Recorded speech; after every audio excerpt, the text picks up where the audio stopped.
Thanks, Kathy, and welcome everybody to this webinar. It's a really important issue. It's an issue that's growing in importance, I think, for journalism around the world and also in Australia. I'm very happy with the panel today to introduce to you Amelia, Jake, Drew, and Karen. They all have great stories to tell, and so let's get into it. It struck me reading through the kind of notes for this that there are really two kinds of threats to press freedom that we're talking about here.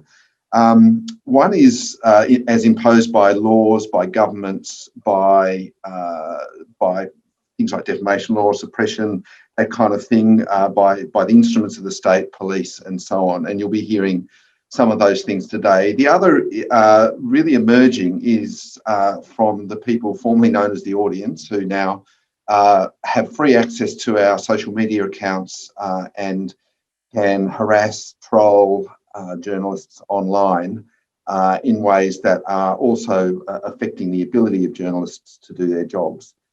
So those two broad categories, I think we'll see those being spelled out in the over the course of the discussion today. But I wanted to start with Amelia Brace. Many of you may know Amelia suffered from a fairly extreme approach to press freedom in the US protest around the election last year. She works for Channel 7. Amelia is originally from Queensland, started in rural news, has been a reporter at 7 for more than a decade and with the Press Gallery before becoming 7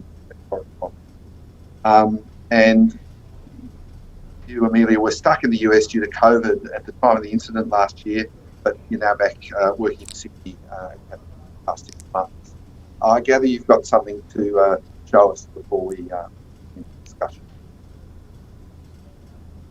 We've just had to run about a block as police moved in. We've been fired at with rubber bullets. My cameraman has been hit. We've also seen tear gas being used. Here we go, they're moving through again. This is exactly what it looks like. Exactly what it looks like. We're just standing safely. Oh. Whoa. Amelia, can you hear us yet? Amelia, are you there? Guys, you heard us. Are you okay? Yes, I am. I am. You heard us telling them that we were media, but they don't care. They're being indiscriminate at the moment. Amelia, we all saw that when it happened. You, I no doubt, have seen it many, many times. How do you feel seeing it now? Amazingly, I think that the moment that officer came around that corner and hit us still somehow gives me a fright. I think because we are looking at it from what was my point of view, it still, to me, is just so shocking that happened. We had been there for a day by then. We'd been in almost that exact position the night before as the line of police moved through, and the night before they moved right past us, which is exactly what we expected to happen, and we were intending to file in behind them with the other media that was standing with us on the sidelines there. So it was just genuinely such a shock for that to happen, and then obviously the about half hour that followed, in which we continued to be in a significant amount of danger despite the fact that we were very clearly just trying to do our jobs. It was terrifying. It was a terrifying experience. I think at the time the adrenaline keeps you going, but looking back at it, you really realise just how uncalled for it was and really how scary it was. And has it had, we're talking about here about press freedom and threats to it, the impact of these kinds of issues. Has it had an impact on you sort of in your reporting and the way you approach things in a more long-term way?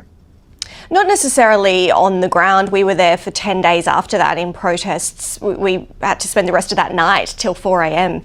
in protests. So we didn't really get an opportunity to, I guess, step back and decide whether that was something we wanted to be a part of. I think it has affected the way I engaged with social media, with things like Twitter. After that, I was certainly the target of some very strong opinions from people in the public as to whether they think the media should be be on the sidelines of events such as that. I obviously believe that we absolutely have to be, because otherwise people won't know exactly what happens in those circumstances. But in terms of day-to-day doing my job, no, it hasn't changed the way I approach things. If anything, it's made me more resolute that it is so important that we are standing right in the thick of things, because otherwise people wouldn't have known what happened to those protesters that day. And it was such a pivotal moment in Donald Trump's presidency. And like it or not, a lot of that is because of what happened to Tim and I. It really drew attention to the violence that was being used before curfew in broad daylight in front of the White House, and it was really quite unnecessary. And it took what happened to us to really highlight that, not just here in Australia, but it was a huge story over in the US as well. That's right. It kind of came at the end, really, of an extraordinary period of American history, which you kind of covered, which was Trump's sort of denigration of the media and the growth of a kind of, I hesitate to use the word, but almost a cult-like sort of following for Trump. Tell us how you saw America change over that period, particularly when it came to the media and attitudes to the media.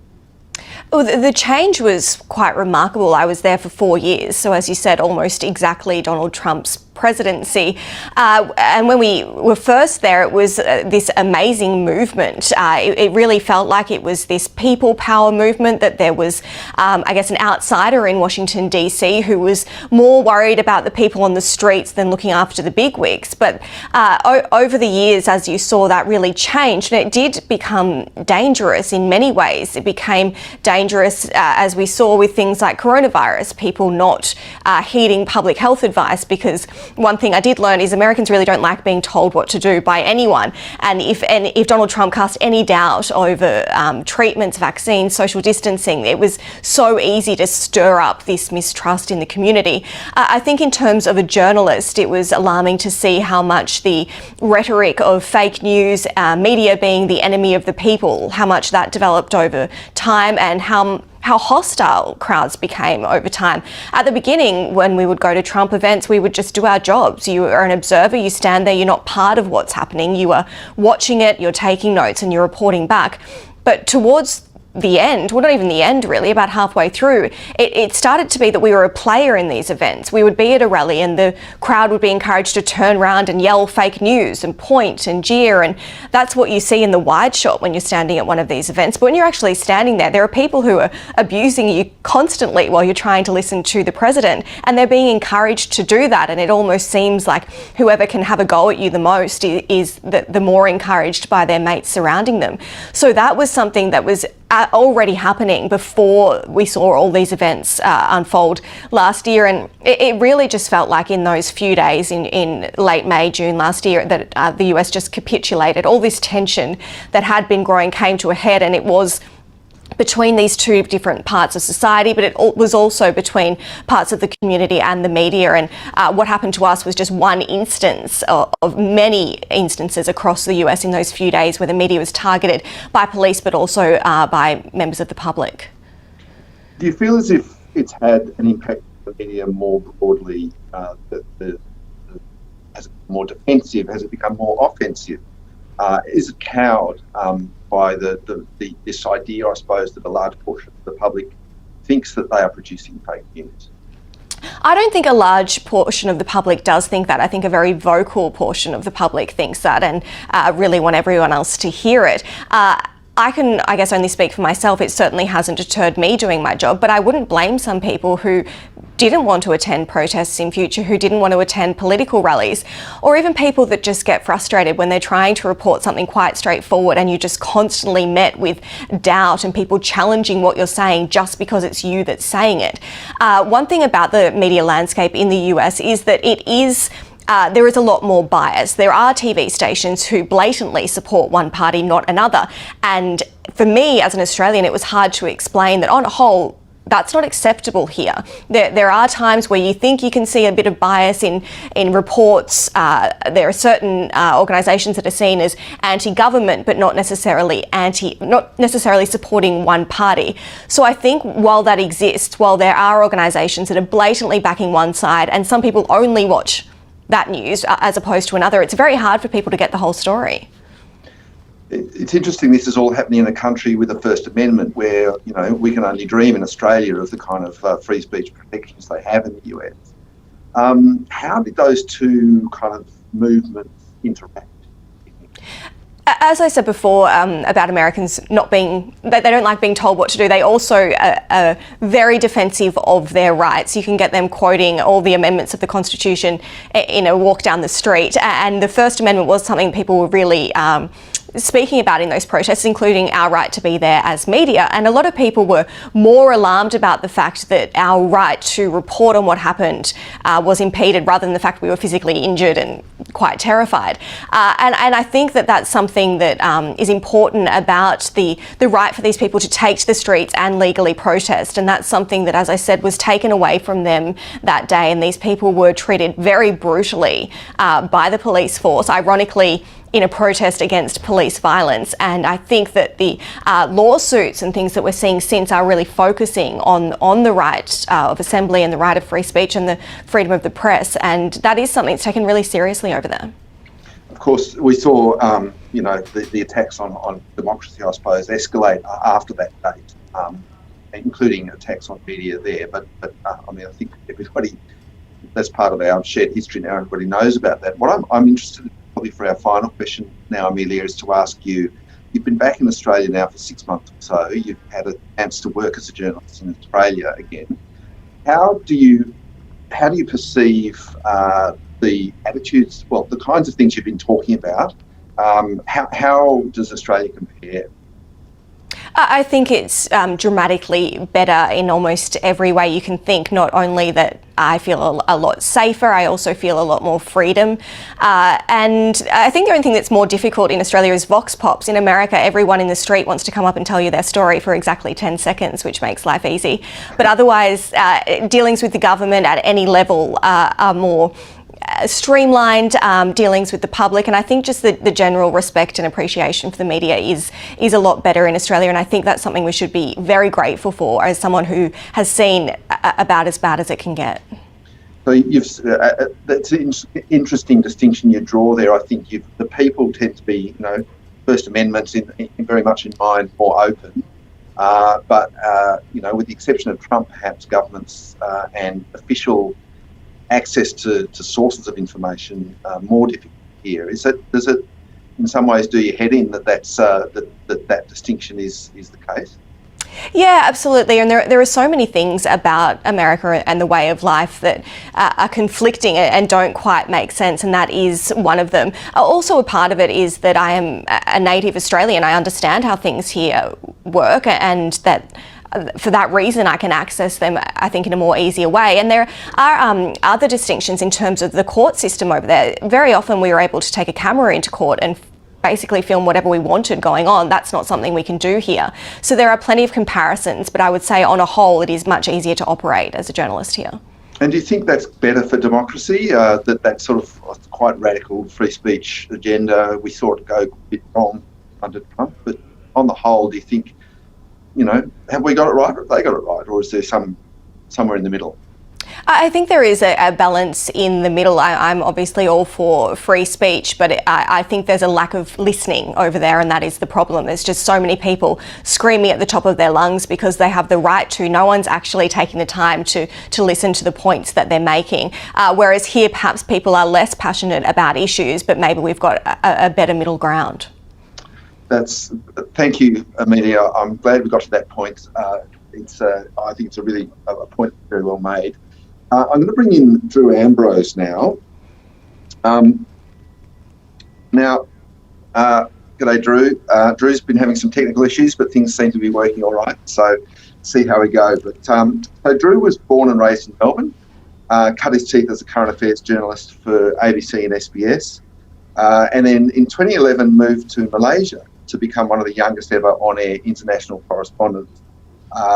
And he worked with Al Jazeera English, where he produced 75 documentaries across the Asia Pacific over the past decade for the show 101 East. But it was one particular documentary, Drew, that kind of got you into trouble and saw you in effect ousted from Malaysia.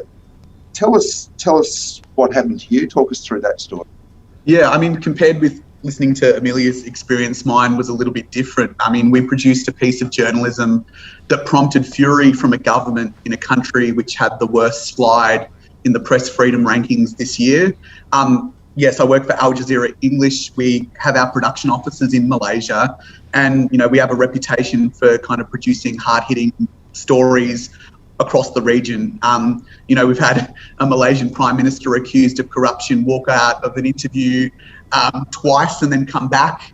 We're aware of the dangers that do exist in a country like Malaysia. My colleague Marianne Jolly was deported for a investigative piece that she did on politics, Four Corners. The Australian Current Affairs show was also kicked out a few years back. So it is a tense space where most of the main newspapers and television stations are government affiliated or state owned. So that's the kind of operating space in which you work. Within that space, it can be difficult. There are stories that we do where sometimes you get a knock on the door from the police. So we do have protocols in place to kind of protect our raw vision, protect our sources. So that's the kind of space in which we operated. So the documentary that we're talking about here was locked up in Malaysia's lockdown, and it was, in some ways, I mean, it's a terrific piece of journalism. You got a lot of great voices in there, but in some ways, it wouldn't cause us to hear at all, would it? It's No. Journalism just investigating a social issue during lockdown. So what kind of ramifications did it have there? Yeah, I mean, to kind of add to what you've just said, I mean, there was clear public interest in this piece. It kind of pertained to the plight of 7 million migrant workers, most of whom are illegal, but they build the skyline, they clean the toilets, they're waiters in the street stalls. In Asia, they do all the menial, dangerous jobs that locals don't want. And early on in the lockdown, the government said they would grant an amnesty to them so they would be tested for COVID-19, come out, because there's a lot of fear within that community. But the government backflipped. They fortified neighbourhoods in Kuala Lumpur with barbed wire. They did conduct tests, but they took away a lot of the illegal migrants using questionable methods.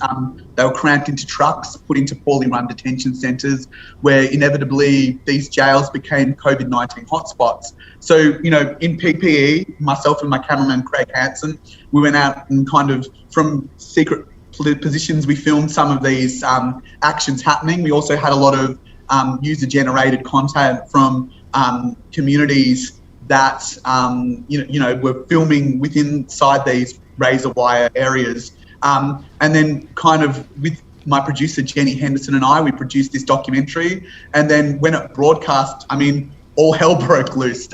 It had over 2 million views on YouTube, but the government at the time, who was unelected, they were on a wafer thin margin. They were looking for stability. They just completely cracked down on us, and we were investigated for alleged defamation, sedition, violation of the country's Communication and Multimedia Act. And if found guilty, it carries a significant jail term. The government there said, we're defending Malaysians, specifically frontliners, and this journalism tarnished the country's image.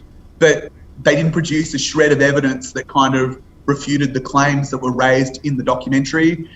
7 members of our team were subject to a police investigation. Our Al Jazeera bureau was raided, hard drives were taken away, and it was like an attempt to reveal our sources and get access to the raw vision. Malaysia's equivalent of Foxtel, their offices were also raided, and socially we're subjected to this online harassment, death threats, after the program aired, and our personal details were put online, a word we use called doxing. So what happened was, myself and my producer, Jenny Henderson, we ended up having our journalism visas cancelled. We were forced to leave the country in a matter of weeks. One of the main whistleblowers in the story, who put his name out there and appeared on camera, he spoke out against the practices. He was detained and deported, and for weeks he was subjected to an interrogation to kind of recant what he said in the documentary and to say we produced fake news. And he never, to his credit, he never recanted on that statement. And, since we've finished that story, other media outlets have reported similar mistreatment of migrant workers in Malaysia. So that's kind of what happened. And, we offered many times, even after the broadcast, for government spokesmen to come out and put their comments out there. They refused to. In the documentary, we used raw vision of the press conferences and their statements from that were used by state media. And most of the team involved in this production were Australian journalists. We know media practices, Western media practices. We know how to kind of represent an issue. And I feel this documentary kind of represented all the voices in a film that it should. I'm going to ask you a similar question to the one I asked Amelia, because which is, how has this affected you, but also in your case, how's it affected the local staff for Al Jazeera, the local fixers, and the sources, of your story? You've mentioned one particularly, but the people potentially who might want to come forward and tell these stories in the future. Well, as a former foreign correspondent yourself, the dangers that local staff face when you do journalism that might fly in the face of government policy. I would say that the anonymous sources that were in the film are safe. I can categorically say that, much to the work of Jenny Henderson, my producer, because I left first. And I would say as well, most of the people involved in this production were Australian. And as soon as I was given my marching orders, our Australian staff left. No Malaysians in our team were involved in the production. So they're safe. But as it stands, Michael, I mean, in Malaysia right now, under the current state of emergency, they've introduced fake news laws where if they feel your reporting of COVID-19 is slightly inaccurate, it can potentially carry a 3-year jail term. So kind of they made an example of us, and kind of it's had a chilling effect on local media, because you don't see that much analysis of what the government is doing in Malaysia, and there are very legitimate stories that should be investigated. I mean, there's been such a poor vaccine rollout in Malaysia, yet they had millions upon millions of dollars to kind of address that issue. All the politicians have been vaccinated in Malaysia, yet they won't meet in Parliament at the moment. So there are legitimate stories that aren't really being told forensically because of these laws. They stop critical analysis of what's going on in the country.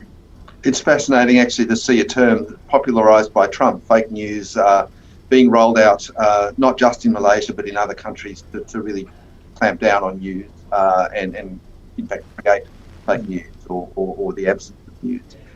So there's a thread there, I guess, between your reporting and Amelia's. Thank you, Drew, for that, and good luck in your mission to get back and start reporting in the region again. The next person on the line is Jake Nowakowski. I hope I've got that right. Jake. So Jake, he's got his own story, much closer to home, about police harassment and arrest. Which he will tell you. Jake left a career as a graphic designer to become a photographer in 2003, and has freelanced in Iraq in the aftermath of the American-led invasion. He's worked in Mount Isa and the Cairns Post. In 2011, he moved back to Melbourne and freelanced for the Herald Sun and the Australian, and has been a staff photographer at the Herald Sun since 2013. Drew, you've got a bit of a slideshow to show us, which I think will Jake, you've got a slideshow. Drew's name is enormous on my screen at the moment. Jake, you've got a slideshow for us, which you will talk us through. Yes, thanks. I think the slideshow will be shown first.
And that was a slideshow. So I think we're a little bit time sensitive. The plan was to go through and speak about some of the images in the slideshow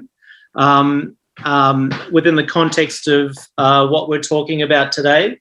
So we'll go back to the beginning and start with the first slide. This was an image that was taken in 2011 of the Melbourne Occupy movement eviction from City Square in the city. And I've included this image to show the difference between working 10 years ago and working now. I've been covering protest movements in Melbourne for the last 10 years, and I've definitely noticed a shift in attitude towards media by protesters and police. In this particular instance, I was working alongside a number of colleagues in photographing this event, and we were able to work unimpeded very closely to a police operation quite successfully in a situation where police were quite indifferent to our presence. I clearly remember Andrew Rule, journalist Andrew Rule, being present at the protest and inserting himself amongst the protesters as police were approaching to make arrests, and using his media accreditation to identify himself as a member of the media as not to get arrested. So if we could move on to the next image now. This image was taken during the Moomba riots, and again is another example of working within an environment like that, unimpeded by police, although given this is a little bit of a different situation because it wasn't a protest as such, it was more of a spontaneous incident. But moving on to the next image, please, brings us to a long-term something that turned into a long-term project. I extensively covered the race riots in Bendigo and in Melbourne, in Victoria over a 4 to 5 year period, which culminated in a body of work called Neo Pride, which exhibited as part of the Head On Photo Festival in Sydney last year. This started in around 2014, and this is around the time when I started noticing a shift in attitude towards media by the protesters. And so this protest movement consisted of two different protest movements. There were the anti-Islam, anti-immigration alt-right protesters, and there were a coalition of, you could say, left-wing protesters, anti-racism protesters. Ironically, both sides despise the media. The right-wing protesters would call us mainstream liberal media, and the left-wing protesters would refer to us as conservative right-wing media. So we, as journalists covering these protests, received a lot of flack from both sides of this protest movement. If we can go to the next image, just give you an example of some of the people present at these protests. Next image, please. And as you can see there, the Trump flag in the background. This would have been, I think, 2016, 2017. This was around the time when we started hearing the term fake news being brandished about. Next image, please. An example of threats of violence towards myself and other photographers. Next image, please. This was taken in Coburg during an anti-immigration rally where both sides came together in a violent altercation. Next image, please. And this is an image documenting an arrest. And I just wanted to quickly touch on proximity. And one of the issues that we often come across when covering these events, as photographers, we like to get in close to cover an act of violence or a scuffle or an arrest being carried out by police. Journalists are able to sometimes stand back and report on the goings-on from a distance away. As photographers, it's not really possible for us to do that. The police increasingly are trying to push us back from covering situations in this manner by placing us in designated media points. That really isn't conducive to the way that we cover these events. And I understand that there's a fine line between covering something from a close proximity and getting in the way of a police operation. We always try to approach that in a mindful manner. It doesn't always work out like that.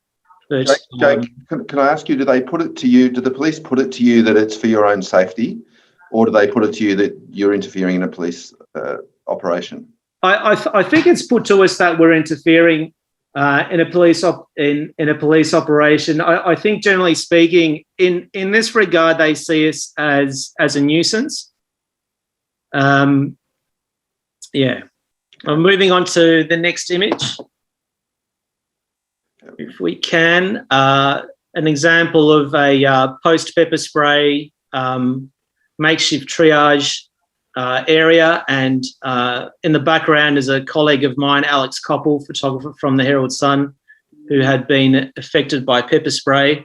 And I think we really are running out of time here, so let's skip ahead to the most recent protest movement.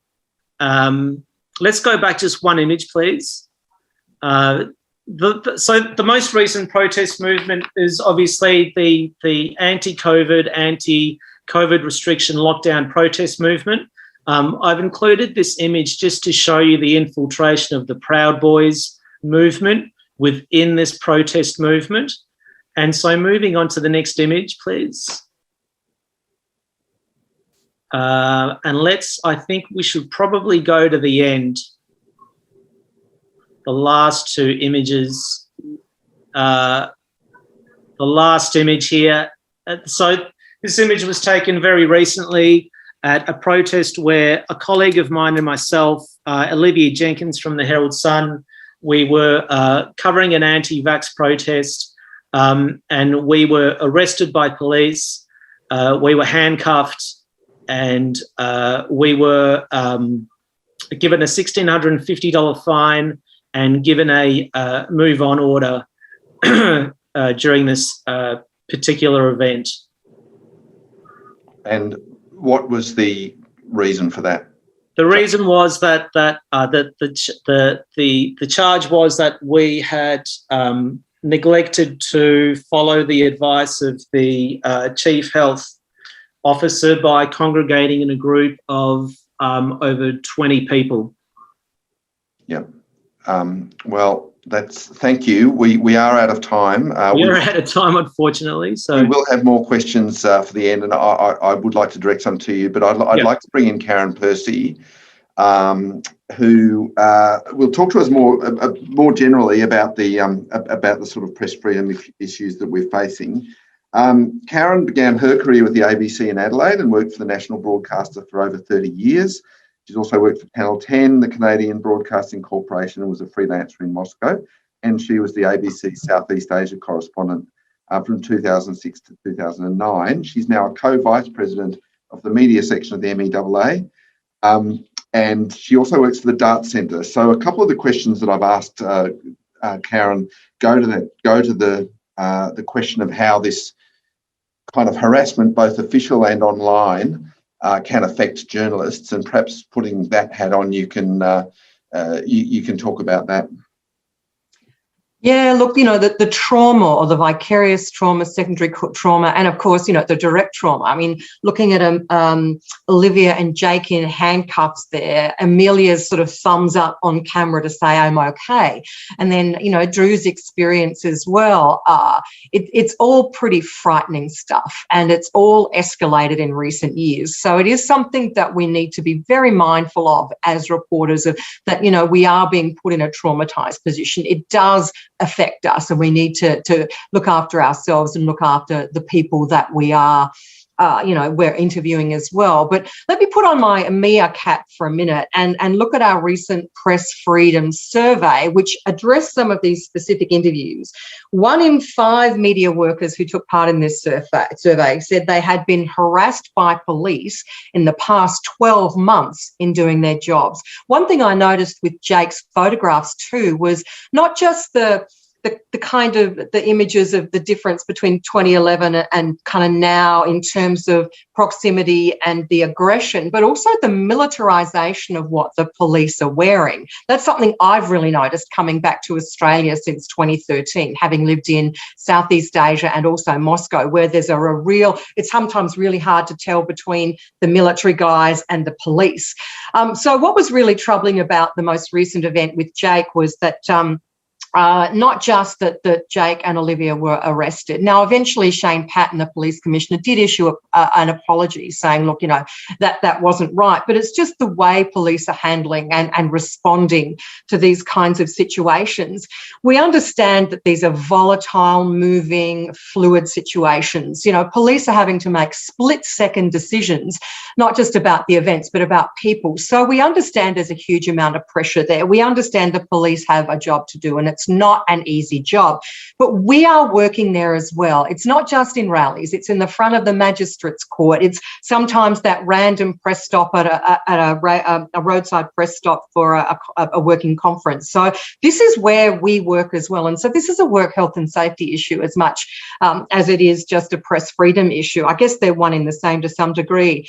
Now, this is hardly the first. It's not going to be the last, I don't think, either. We'll recall in 2019 it was Channel 7 reporter Paul Dowsley getting roughed up by police. He was trying to move into a situation where he was told to get into, but clearly moved away from one police officer to another police officer. So, and other journalists were pepper sprayed at that point. Now, Victoria Police responded to this later situation by deciding to introduce their own media accreditation just for protests. Quite a bizarre sort of scenario, and this was done without consultation with the Media, Entertainment and Arts Alliance. It really was very much an overreach. Mia told that to the police minister. We also told Vic Pol's senior officers about that, and we are actually currently in conversations about trying to deal with this kind of situation better, because let's be clear, police forces, government departments, government ministries, they should not be deciding who is a journalist, who is not a journalist, who can attend a protest, who can't attend a protest. If there are people who are claiming to be journalists who are not journalists but are using that as a ruse to get access or to thwart the rules, let's deal with that directly, because very often we know what's going on. So I think while it's very alarming, when we see what's going on internationally, I don't see a lot of comfort necessarily in what we're seeing happen here. So what, Karen, bearing in mind that's the official kind of issue, I suppose, that I outlined initially, and then there's this kind of unofficial issue where people are getting trolled on social media, and it's true, isn't it? I think that that disproportionately targets female journalists. Absolutely, and Mia's been doing some really great work with Gender Equity Victoria on this over the last couple of years, trying to get a gauge on how deep and desperate the problem is, and it's pretty awful, and then coming up with some solutions. I'll give you a few more stats, though, from our press survey. So, Press Freedom Survey, 90% of journalists were fearful that threats, harassment and intimidation of journalists was on the rise. I think that's experienced by so many of us, but that's a huge, huge number. There's also a quarter of all journalists said they've been physically assaulted on the job during their career. And we also know that, the online harassment is horrendous, particularly for women. So what we need, and it's not just online, it's in real life, but the online stuff is particularly pervasive because very often you're sitting there on your own. You'll be something you look on your phone and it's either a Twitter direct message or it's something that comes through your email. It's not as obvious as when you're out and about and with others or even something that's physical. So, and that can have a real impact on you, really mucks with your head. And it's very rarely about the journalism. It's not about the words you've written or the images that you've put to air or photographs. It's actually usually for a woman about her physicality. She's fat, she's dumb, she's slutty, she's frigid, perhaps she's even both all at once. This is particularly bad for women of colour who experience, not just the sexism but the racism. And it's the violent language. It's about, sometimes it's threats of rape, it's threats of death, it's threats against your children or yourself. And I've chatted to male colleagues over the years about this, and they do this, I just take on the trolls, it's fun. If I take on the trolls, it becomes something quite desperate and difficult for me. So that's one thing when Gender Equity Victoria and Mia, we've come up with some resources. So part of it is a better understanding and addressing gender bias within our media organisations, putting solid programs in place to allow women to make the kind of complaints they need to. Karen, that actually is quite a good segue into a question that I want to ask all of the panel. So if you'll want to sort of unmute and show us your faces again so that we can engage in more of a conversation. And that is, what can and should media organisations do to confront these kinds of threats, both online and in real life? Drew, it sounds like Al Jazeera had a pretty well-laid plan. Amelia, I don't know how you feel, plans were enacted to keep you safe and so on. But just more broadly, what can media companies do and should do to protect journalists, but also keep the news flowing, which is what we're all in the business for? I'm not sure it's necessarily the role of the company itself. There's only so much that Seven, my company, can do. If I'm going out and reporting on a protest, I'm going to be at a protest, and I guess we need a reasonable assumption that I can do that safely, especially on social media, which we were just discussing. It's very difficult for the network to do anything to protect me. There have been instances where I've had my account suspended because people have complained about me. Ironically, I've had just as many people say that I'm pro-Trump as people say that I'm anti-Trump, and both times I've been suspended. In those instances, the network does step in and assist me and make sure that is corrected. But I think it's something that is a broader issue. It's an issue of the trolls on social media, and the fact that if they don't like something, they really go on the attack, and they are so protected because, as we constantly say, they're nameless, they're faceless, they're keyboard warriors who have no consequences for what they say, even though it could dramatically affect someone else. And likewise, punters in the community, if they lash out at you, it's so unexpected that there's very little that can be done to prepare other than just, I guess, basic workplace health and safety requirements. Although I did know you had an eye, you had eye protection and so on. So there was certainly a level of preparation and protection that you want to before you go to that protest. But also clearly you were signalling with Tim, thumbs up, I'm okay. So it seemed from the extension of that footage that you two had quite good protocols worked out for talking about getting to safety. He says at one point, on my shoulder, and off you go. So you haven't gone out unprepared. No, I think, to be honest, most of that was Tim himself. He's done quite a lot of work in war zones and similar, so he's someone who's very experienced. So it did become a matter of him leading the way, me really doing what I was told in the hope that we would get out of that situation. Other than immediately beforehand discussing the fact that we didn't want to get in the thick of it, ironically, we didn't actually have a lot of discussions ahead of that day about exactly what we would do if we got stuck in the middle. So it just did become a spur of the moment thing. Tim and I are actually really good mates. We were neighbours at the time, so we trust each other. We get along really well, which I think helped.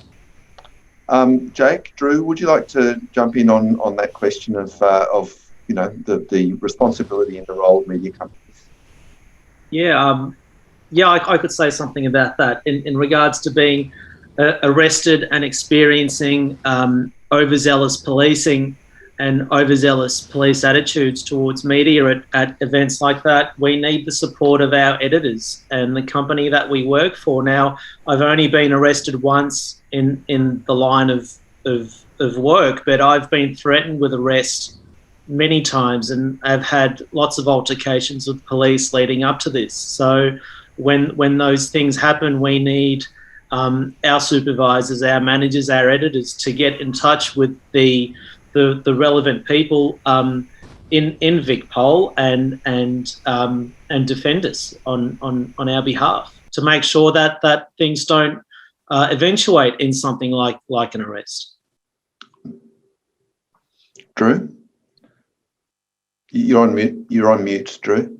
I mean, you can hear me now? Cool. I mean, when you're in a storm like the one we were in, I would advise any media agency to have all departments kind of coordinated in the message, like legal, marketing, editorial, especially as the situation is fast moving.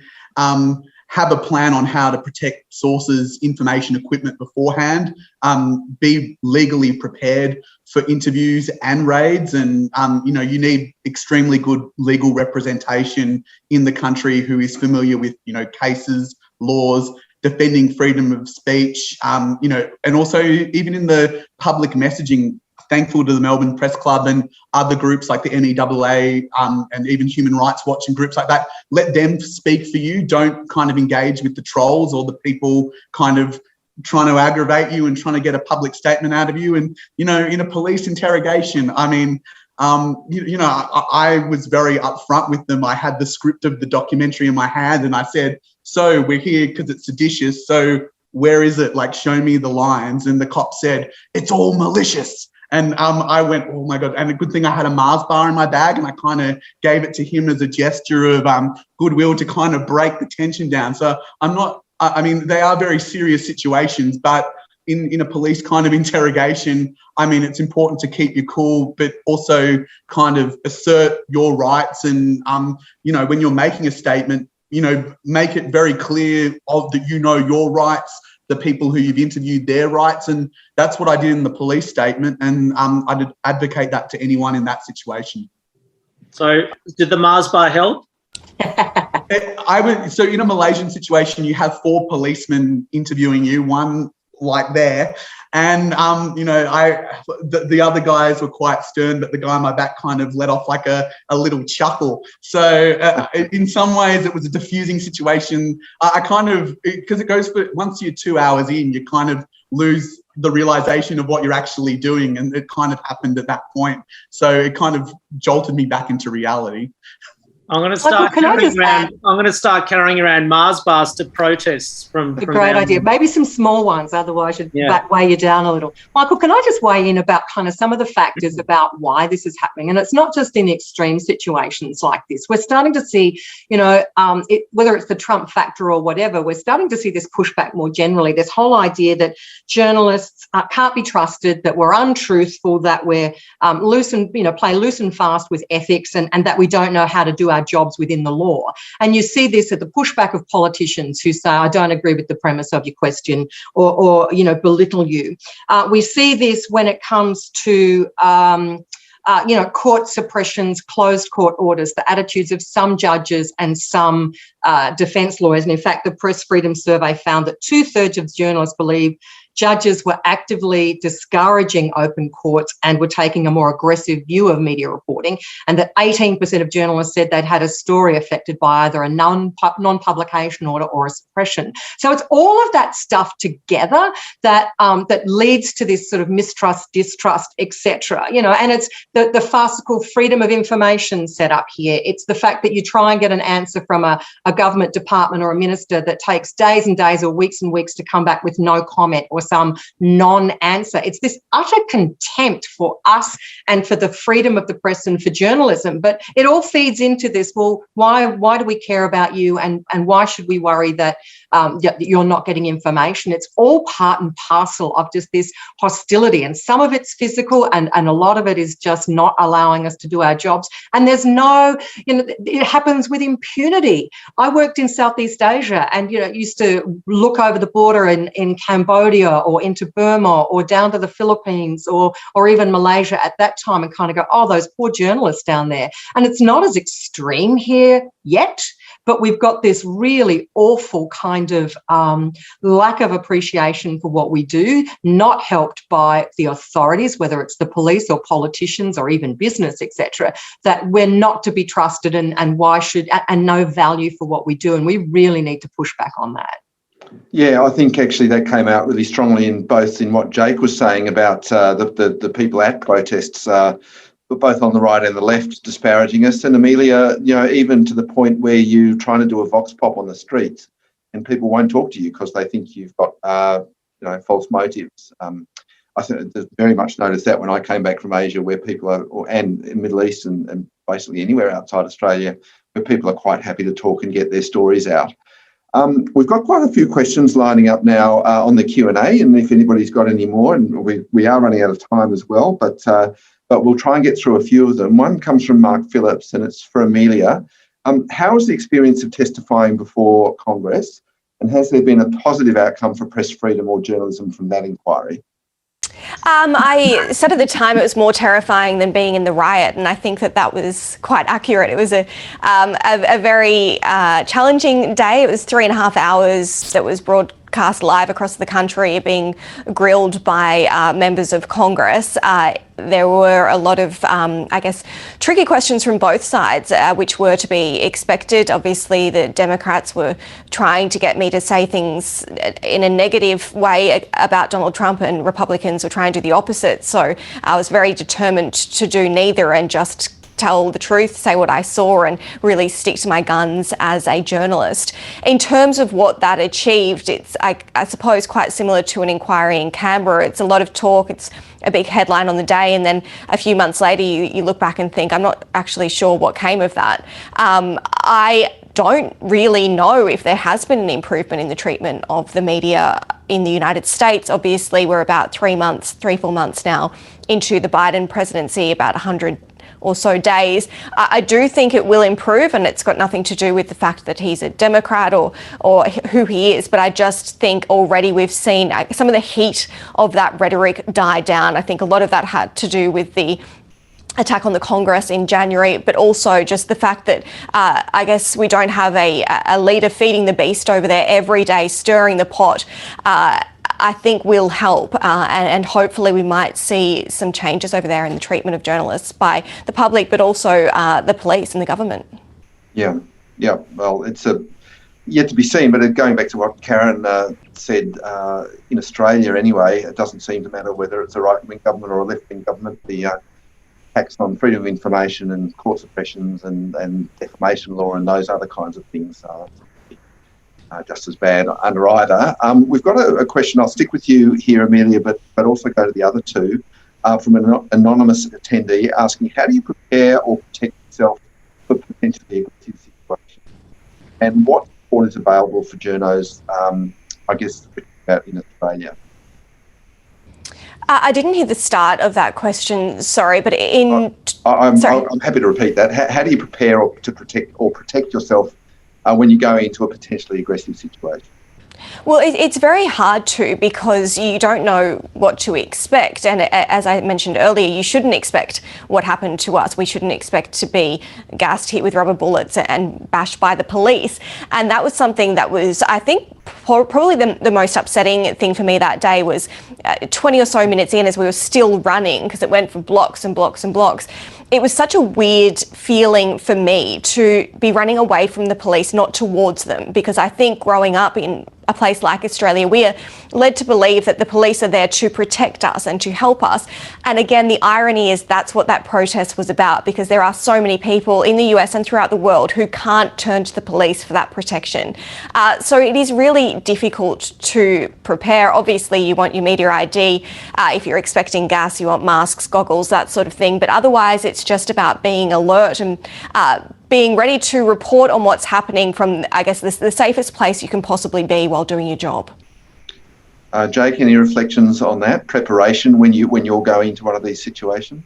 Well, just as Amelia said, there's protective goggles, for instance. We don't get, and we haven't, not yet anyway, gotten gas here in Australia, but pepper spray is quite often used by the police. So goggles are a must. But also in terms of receiving threats from protesters, it's very important to not aggravate any participants in the protest, and try and remain as anonymous as possible and objective as possible during the process. Do you find that the media organisation you're associated with comes in for particular heat either way? It depends. I mean, it depends. There was one particular protest movement where that was true, but with most of the protest movements that I've covered, especially the latest, it doesn't matter whether you work for The Age, for the Herald Sun, for Fairfax or News Corp or Channel 7. It's now all mainstream media. It's just about journalists. Yeah. I would say there are some ways in terms of, having a plan, even though you don't expect to have rubber bullets. It's just like, okay, if we get separated one from another, let's go here. When I was covering the coup in Bangkok in 2006, 2007, and I think 2008 it went into, but we always had a plan where we were going to meet up if we got separated. Where would the driver be? Always, having the desk on speed dial. I remember being on the Burma border where we were just doing a story on the textile workers there, but the border there's really loose and I must have gone over to the wrong side because suddenly I'm being marched somewhere away from my camera operator. But the whole time I'm on the phone to the desk saying, I don't know where I'm going. I don't know where Dave is. But so just being mindful that, prepare for the worst, hope for the best, but prepare for the worst. And some of those hostile environment courses are really, really great for just making you think about, how am I going to get out of here? But yeah, it's some things you just can't plan for. And just being mindful and being respectful and, knowing your rights, but knowing when not to push them is really important. Drew, I 100% agree with what Karen said. I mean, I've covered the Thai protests and also Sri Lanka, Pakistan, Syria, potentially dangerous countries. It's not just knowing, I think there's two key things apart from doing a hostile environment course. It's also in a big rally or something, knowing where the exits are. Like, it's very simple, but keep it, that kind of spatial awareness and understanding. For example, when I was undercover doing a story on sex trafficking in Syria, things were starting to go south, and I knew that above the toilet door was a window which I could jump out and then run into the car, and I had to use that for one situation. But it's kind of doing an eye recce of where you can flee, with the exception of the front door, when you are in those kind of potential situations where it is quite dangerous. The other thing, with Karen's example, it's also knowing the laws and what that they have at their disposal. Like with the Thai army, tear gas is a weapon they kind of use on the population, but also you've also got to kind of consider how people perceive you in that environment. When I was leading one of the politically volatile coups in Thailand that have occurred, I left the airport with my bulletproof vest all attached together with the stupidly with the bulletproof bit in the kind of bit that you put on. And I mean, in that kind of way, it's kind of perceived as a weapon. And I was stopped at the airport to explain, why do you have your one man leaving Thailand with 3 bulletproof vests? So I just basically was very honest and said, look, here I am on the TV. I'm not a member of the militia. I have a cameraman and a fixer. We have to protect each other because, this is a violent situation. It could have gone the other way where we ended up in a military court having to explain why we had these bulletproof vests. It's a little thing that I didn't consider into my planning, but I think it's important to think what are the threats, what are the small things that could happen that become big problems. And Drew, there's a much broader issue we haven't touched on. We probably really don't have time, except perhaps to observe in passing. But, increasingly, for example, Australia doesn't have a foreign correspondent in China at the moment because of the broader threat to their safety from even being in the country and trying to cover things from China. You're not in Malaysia at the moment, where I'm sure you'd much prefer to be. So ultimately, a precaution might ultimately be you have to leave the country for an indefinite period. Absolutely. I mean, we've seen that with the two Australian journalists in China, but even, the New York Times journalists as well also being given their marching order.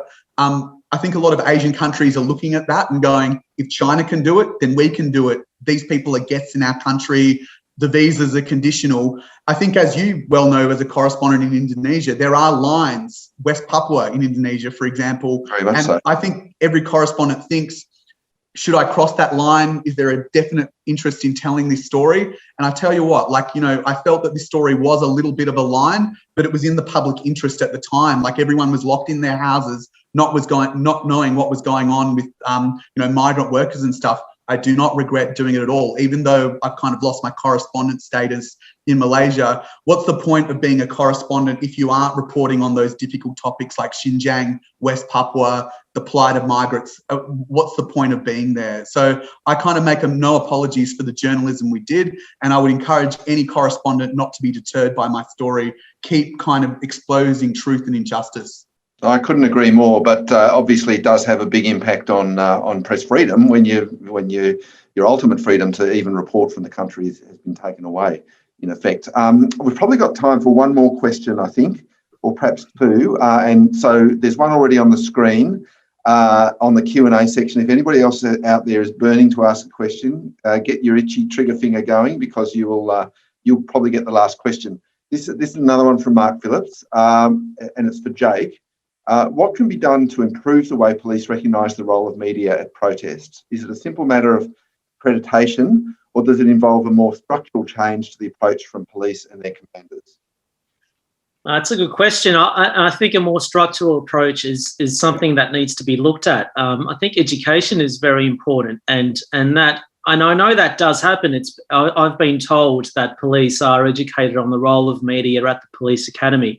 To what extent they are, I'm not sure.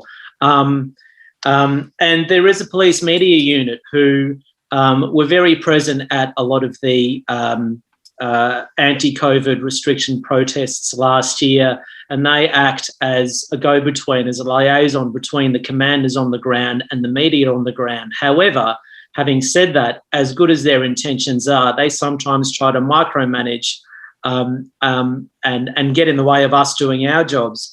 Furthermore, a lot of policing, I think, comes down to common sense and for the police to be able to use their powers of discretion, and I call it like the 1 in 100 rule. Most of the police officers that we interact with are fine, but then you'll get that 1 in 100 who behaves like a cowboy and makes bad and irrational decisions.